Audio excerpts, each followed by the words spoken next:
Hey, welcome back to Russ and Young. Today, I'm going to go over my Haval H6 again. I've had it now for about 3 weeks, and I have about 10 things that I'm really not real happy with. But they're not major things, they're just things that I'm not real happy with. Maybe if you have one, your experience the same thing. If you aren't, leave it in a comment. And if you haven't bought it yet, maybe you have the same problems later on. So, let's kick at it.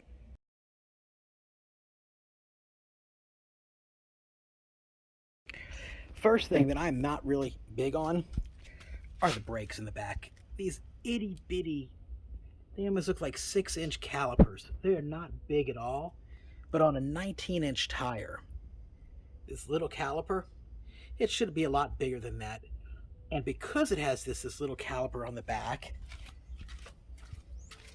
and another larger caliper on the front, that kind of size caliper in the front should also be in the back.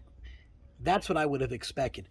You're really pushing heavy, hard on the brake pedal to slow down or stop the car. That's just one thing. The next thing I'm not really happy with, that I wish they had done, because I think they could have done better, are the seat adjustments. We can go forward, we can go backwards, we can go down, we can go up. Of course, the back can tilt. And there's a lumbar, which is nice. But you know what it can't do? It can't do this. It can't pivot. I can't raise the thigh portion up a little bit or drop the seat of the backside down. So, a little bit more of a laid back kind of drive. I think they could have easily added that additional setting and the seat would be even more comfortable. Right now it's nice, but it could be even better.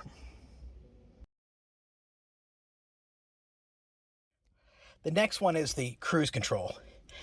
Nice part about the cruise control, once you set it by just pulling it like that, if you want to increase the speed, you can just up like this and it goes by 5, another 5, another 5, or down by 5, which is great.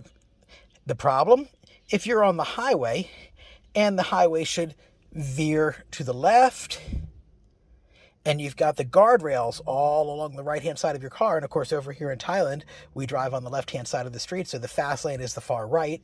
All of a sudden, the car is doing a nice cruise at 110, 115 on the tollway, comes slowing down to 85 because it thinks it's going to run into one of the guardrails as you curve around the road.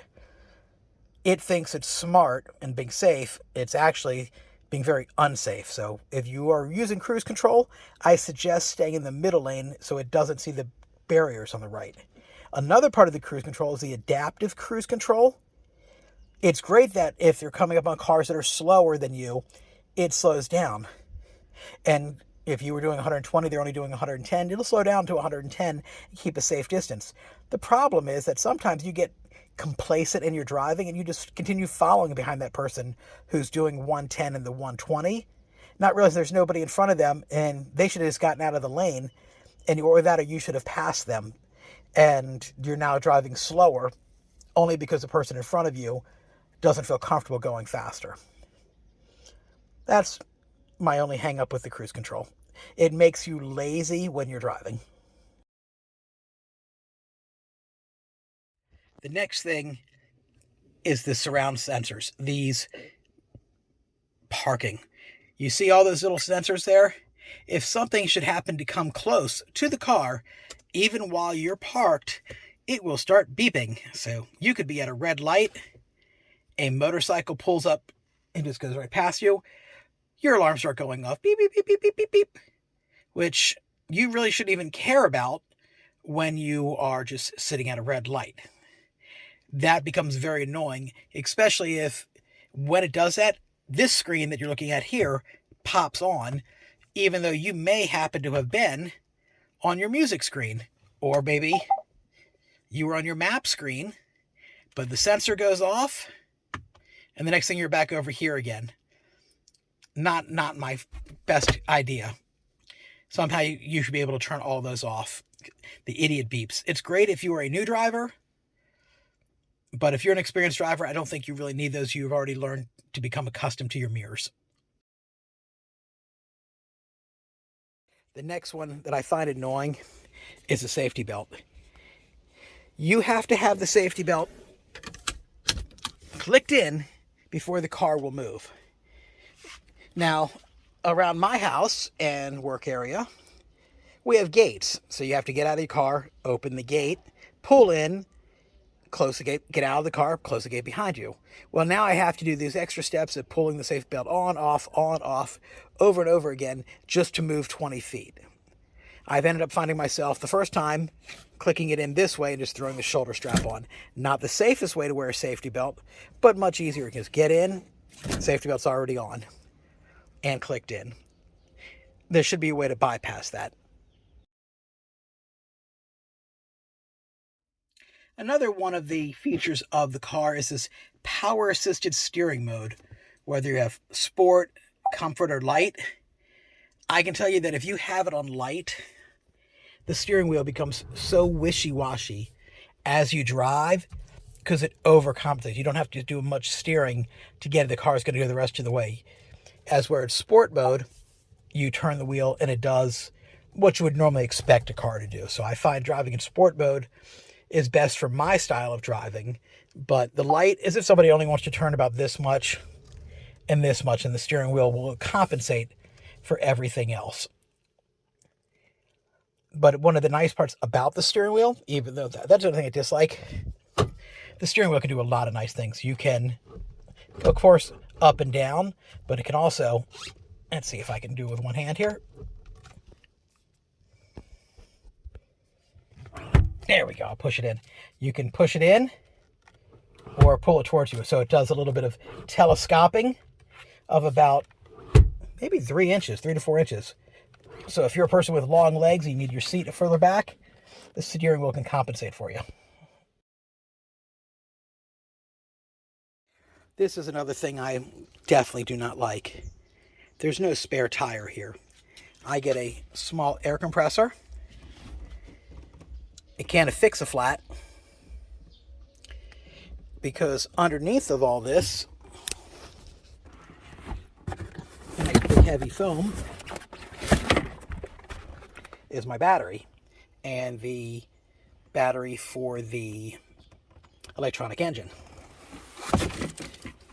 I would like to have a dummy tire somewhere in here that they could have figured out a way to put it in. I'm sure if we got rid of some of this foam or moved the battery to a different location, we probably would have had better luck. But a can of Fix-A-Flat is not my idea of a spare tire. Car wash, very important. The last thing I dislike about the car currently is my air conditioner. Twice now, I've had to come out here and reset fuse number 35, which is my air conditioning compressor, because it was just blowing hot air. So it's very nice. They come with its own fuse extractor right there. Pull out the fuse, pop it back in, and all of a sudden the air conditioner is working again. Not a big problem, but it's definitely something that I want to know why it's not doing it. And when I talked to the salespeople, they said, bring the car over here, we'll take a look at it, run diagnostics, and see if we can figure it out. But I'm going to wait till after Thai New Year, because this time of year around the roads are very dangerous. We have a lot of drunk driving and close to Thai New Year, or known as Songkran. But this is the very nice engine. You've got the gasoline engine on the left, the electric engine on the right, and the giant turbo sitting right here on top of it. And between the two of them, the two engines, they put out a lot of horsepower. It's fast on the highway. The last thing I'm not happy with right now, but I'm living with it, is the stereo. Right now, the only way my phone communicates to the stereo is via Bluetooth. The Android Auto does not work. When you try to go to it, this is the error message you get. There is no button to hit Android Auto. And I've gone through every setting that you can see here to try to find a way of doing it. I've got USB video, Bluetooth, local radio, but nothing about an Android auto button. It's not in any of these settings, not under the air conditioning settings. It's just under the Bluetooth. So that I don't like. This JQOX, I believe that's what it's called, is a satellite radio type of system, which is very nice. You can make it find a lot of music. However, this one's in Thai. And if I want to listen to music, of course, if I did that, then I would get a copyright strike. But I can search for people who I'm looking for. So you can see, I searched for Blake Shelton, and I was able to find Blake Shelton.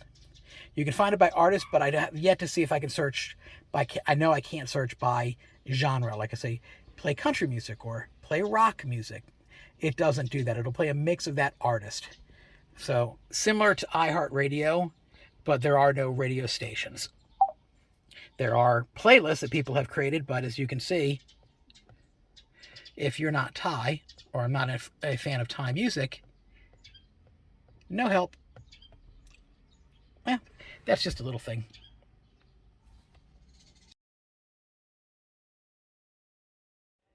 Anyway, well, this is Austin Young signing off. If you found any of the things that I'm bothered with, you are bothered with them as well, leave it a comment and share your experience with them and how you're dealing with it. If you like this video and you want to see more videos about my car, let me know in the comments. If you really like the video, just give it a thumbs up and say, hey, nice content, Ross. Good job. Anyway, take care. See you on the next turn.